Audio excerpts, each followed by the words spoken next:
Praise the Lord, जय मसीह की। एक बार फिर आप सबका स्वागत है इस समय में।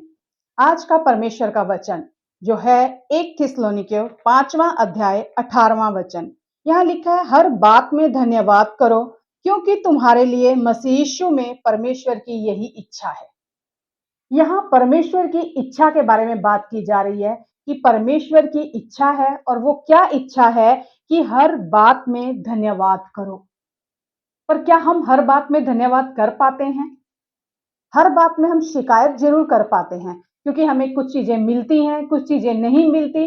क्यों नहीं मिली, अब तक नहीं मिली, इस बात पे हम शिकायत बहुत कर लेते हैं। लेकिन कई बार हम धन्यवाद करना भूल जाते हैं। पवित्र शास्त्र में अलग अलग तरह से परमेश्वर के बारे में बताया गया है कि किस तरह परमेश्वर एक धन्यवादित हृदय के साथ रहता था। वो हर बात में अपने पिता को धन्यवाद देता था, चाहे बातें उसके अनुकूल हो या ना हो। और हम पवित्र शास्त्र से ही उदाहरण देख पाते हैं कि कितने तरह के लोग होते हैं कि जो धन्यवाद देना जानते हैं, जो धन्यवाद देना नहीं जानते। कई बाहरी रूप से सिर्फ धन्यवाद देते हैं, और कुछ जो हैं चीजों को मिलने के बाद भी धन्यवाद देना भूल जाते हैं। पर आज हम देखेंगे कि किस परिस्थिति में परमेश्वर चाहता है हम धन्यवाद दें। किस परिस्थिति में धन्यवाद देना बहुत आसान है, जब आशीषें मिल जाती हैं। जब आशीषें मिल जाती हैं तब धन्यवाद देना बहुत आसान है। जब लाल समुद्र को पार करके इजरायली बाहर पहुंचे, वापिस अपनी जगह पर स्थान पर आए, तो वहां वो क्या गा रहे हैं? धन्यवाद का गीत गा रहे हैं, उस परमेश्वर की बढ़ाई कर रहे हैं। मरियम डफ लेकर नाच रही है और गा रही है, और सभी इजरायली गीत गा रहे हैं। और वो क्या कह रहे हैं? हम यहोवा का गीत गाएंगे क्योंकि वह महाप्रतापी ठहरा है। आसान है जब आशीषें मिल जाएं उसके बाद धन्यवाद देना। दूसरी तरह के लोग होते हैं जो युद्ध पर जाने से पहले परमेश्वर को धन्यवाद देखते हैं। समस्या को देखा तो वो धन्यवाद देने लगते हैं। क्यों? क्योंकि वो जानते हैं कि हमारे अंदर जो परमेश्वर है वो हमें जय देगा। वो पहले से उस जय की प्रतीक्षा कर रहे हैं, इसलिए वो धन्यवाद देते हैं। और इसका उदाहरण हम देखते हैं यहोशापात के बारे में। पहला इतिहास में हम पढ़ सकते हैं, उसके 20वें अध्याय में। वहां पर वो क्या कर रहा है? जब शत्रुओं से घिर जाता है तो वो क्या कहता है? कहता है, अपनी सेना को इकट्ठे हो जाओ और सबसे आगे परमेश्वर की स्तुति और गीत गाते हुए चलो। और वो युद्ध में जाने से पहले कह रहा है, यहोवा का धन्यवाद करो। ये गाओ, यहोवा का धन्यवाद करो क्योंकि उसकी करुणा सदा की है। वो पहले से ये धन्यवाद दे रहा है। क्यों? क्योंकि वो जानता है हम जय की प्रतीक्षा कर रहे हैं। जब हम धन्यवाद देते हैं ना, धन्यवाद हमारे नजरिए को बदल देता है। जब हम धन्यवाद देते हैं, हम परमेश्वर की इच्छा को पूरा करते हैं। जब हम धन्यवाद देते हैं, हम जानते हैं कि ये धन्यवाद से हमारा ध्यान हमारे खुदा की ओर लग रहा है, और हम उन परिस्थितियों से अपने आप को हटा रहे हैं। आसान है युद्ध पर जाने से पहले धन्यवाद देना, आसान है आशीषें मिल जाने के बाद धन्यवाद देना। पर एक धन्यवाद देना बड़ा मुश्किल है जब हम परिस्थितियों के बीच में घिरे होते हैं, जब हम युद्ध के बीच में होते हैं, जब हम हालात बिगड़े हुए हैं, उनमें हैं, तब धन्यवाद देना बड़ा मुश्किल हो जाता है, बड़ा मुश्किल होता है। पर वो धन्यवाद हमारे जीवन में सबसे बड़ा कार्य करता है। जब हम कठिन परिस्थितियों के बीच में, अपने युद्ध के बीच में परमेश्वर को धन्यवाद देते हैं, तब परमेश्वर क्या करता है? अगर हम इसका उदाहरण देखें तो हम प्रेरितों की पुस्तक उसके 16वें अध्याय में देख सकते हैं। वहां पौलुस और सीलास जो है जेल में बंद हैं, बंदी गृह में बंद हैं। वो नहीं जानते कल हमारे साथ क्या होगा, हम बचेंगे या मरेंगे, वो नहीं जानते। लेकिन वहां वो क्या कर रहे हैं? वो परमेश्वर के लिए भजन गा रहे हैं। और भजन आप कब गा सकते हैं? जब आपके अंदर एक धन्यवादित हृदय होगा। जब एक धन्यवादित हृदय होगा, वो परमेश्वर के लिए भजन गा रहे हैं। और वहां लिखा है वचन में, 16वें अध्याय के 26वें वचन में, इतने में एकाएक बड़ा भूकंप आया, यहां तक कि बंदी गृह की नींव हिल गई, और तुरंत सब द्वार खुल गए और सबके बंधन खुल पड़े। जब हम कठिन परिस्थितियों के बीच में, युद्ध के बीच में परमेश्वर को धन्यवाद देते हैं ना, तब परमेश्वर हमारे बीच में मौजूद हो जाता है। वो उतर आता है हमारे उन हालातों के बीच में।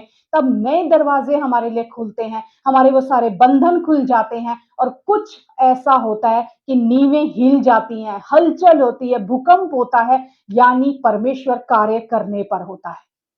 परमेश्वर कार्य करने पर होता है। यहोशापात धन्यवाद कर रहा है। कब धन्यवाद कर रहा है? जब वो युद्ध पर जा रहा है। युद्ध पर जाने से पहले वो धन्यवाद दे रहा है, क्योंकि वो जानता है कि जो ये युद्ध है, जब हम उसको धन्यवाद देंगे तो ये युद्ध हमारा नहीं होगा, पर ये युद्ध उस परमेश्वर का हो जाएगा और वो हमें जय देगा। और कब हम धन्यवाद दे सकते हैं आसानी से?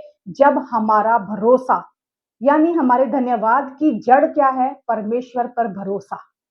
हमारे धन्यवाद की जड़ है परमेश्वर पर भरोसा। जब हम परमेश्वर को जानते हैं, भरोसा रखते हैं, तब हम धन्यवाद दे सकते हैं। धन्यवाद हमारे जीवन में दरवाजों को खोलेगा। धन्यवाद हमारे जीवन में दरवाजों को खोलेगा। एक धन्यवादित हृदय परमेश्वर के स्वभाव को दर्शाता है, क्योंकि परमेश्वर प्रभु यीशु मसीह स्वयं हर जगह, हर स्थान पर पिता को धन्यवाद देते थे, चाहे परिस्थितियां उनके अनुकूल हो या प्रतिकूल हो। इसीलिए परमेश्वर चाहता है, ये मेरी इच्छा है, हर बात के लिए तुम धन्यवाद करो। कब हम धन्यवाद दे सकते हैं? हम तब धन्यवाद दे सकते हैं जब हम अपने जीवन में अपनी पुरानी गवाहियों को याद रखते हैं। जब हम उन्हें याद रखते हैं, हमारे लिए धन्यवाद देना जरूरी हो जाता है, और हम जानते हैं उस धन्यवाद का क्या महत्व है, क्योंकि हम जानते हैं अब तक हमारे जीवन में क्या क्या हुआ है। जो हुआ है वो परमेश्वर के द्वारा हुआ है। धन्यवादी हृदय, जब हम धन्यवादित हृदय के साथ बने रहते हैं, हमारे अंदर उद्धार का आनंद बना रहता है। जब हम धन्यवादित हृदय लेकर चलते हैं, हम विश्वास की अच्छी कुश्ती लड़ पाते हैं। जब हम धन्यवादी हृदय लेकर चलते हैं, हम अपनी परिस्थितियों में जय को हासिल करता हुआ देख पाते हैं। हम देख पाते हैं जय हमारी है, क्योंकि हमने भरोसा अपने खुदा के ऊपर रखा है। बहुत सी कंप्लेंट आपके पास होंगी आज, बहुत कुछ आपके पास अब तक नहीं आपने पाया होगा, लेकिन आज धन्यवाद देने का कारण है, क्योंकि परमेश्वर चाहता है आप धन्यवाद दें, क्योंकि वो चाहता है धन्यवाद दें। सब कुछ उसके द्वारा आपके जीवन में पूरा हुआ है, और आगे भी वो ही आपके जीवन में पूरा करेगा। यदि आप चाहते हैं आपके जीवन के बंद दरवाजे खुले, यदि आप चाहते हैं आप बंधनों से आजाद हो, यदि आप चाहते हैं कुछ हलचल आपके जीवन में हो, वो नींवें हिल जाएं, पृथ्वी कांप उठे, तो परमेश्वर कहता है अपनी परिस्थितियों के बीच में धन्यवाद दो। अपनी परिस्थितियों के बीच में धन्यवाद दो। दाऊद जानता है इस धन्यवाद की अहमियत को, इसीलिए वो कहता है कि मैं धन्यवाद के साथ उसके फाटकों में प्रवेश करूंगा। हमेशा उस खुदा के प्रति धन्यवादित रहे। आज हम खुदा से मांगे, उस प्रभु से मांगे कि प्रभु मेरे अंदर से शिकायत की आदत को तू निकाल दे। जब मैं उठूं तो मैं धन्यवादित हृदय के साथ उठूं। जब मैं तेरे करीब आऊं तो एक धन्यवाद का हृदय लेकर आऊं। जब मैं तेरे सामने प्रार्थना करूं तो मैं धन्यवाद के साथ प्रार्थना की शुरुआत करूं। प्रभु मैं शिकायतें करना बंद करके प्रभु अपने नजरिए को बदलूं और तेरे प्रति सदा धन्यवादित रहूं, क्योंकि मैं ये जानता हूं पिता परमेश्वर कि तूने कहा है हर बात में धन्यवाद करो, क्योंकि तुम्हारे लिए मसीह यीशु में परमेश्वर की यही इच्छा है। आज से मैं अपनी इच्छा नहीं, अपने आप को लेकर नहीं प्रभु, पर तेरी इच्छा को लेकर चलूं और हर बात में धन्यवाद करूं और विश्वास करूं कि सारे बंद दरवाजे मेरे जीवन में खुलते जा रहे हैं, और सारे वो बंधन जिन्होंने मुझे बांधा है तो मुझे उनसे आजाद करेगा, और आजादी का कारण है धन्यवाद।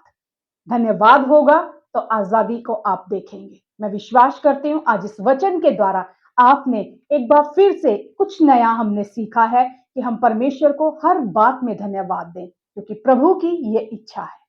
परमेश्वर यही चाहता है। तो आइए हम उसको धन्यवाद दें और कहें कि खुदा मैं तेरी मर्जी पूरी करना चाहता हूँ, तेरी इच्छा पूरी करना चाहता हूँ। हर परिस्थिति में शिकायतें होंगी मेरे पास, बहुत कुछ मेरे पास अब तक नहीं मिला होगा मुझे, पर आज से मैं उस आदत को छोड़कर जो तूने मुझे दिया है उसके लिए मैं तेरे प्रति धन्यवादित हूँ, और जो तू देने वाला है उसके लिए मैं पहले से तुझे धन्यवाद देता हूँ प्रभु। और हम उस विश्वास के साथ धन्यवाद दें, कुछ नया मैं पाने जा रहा हूं। आमेन, आमेन।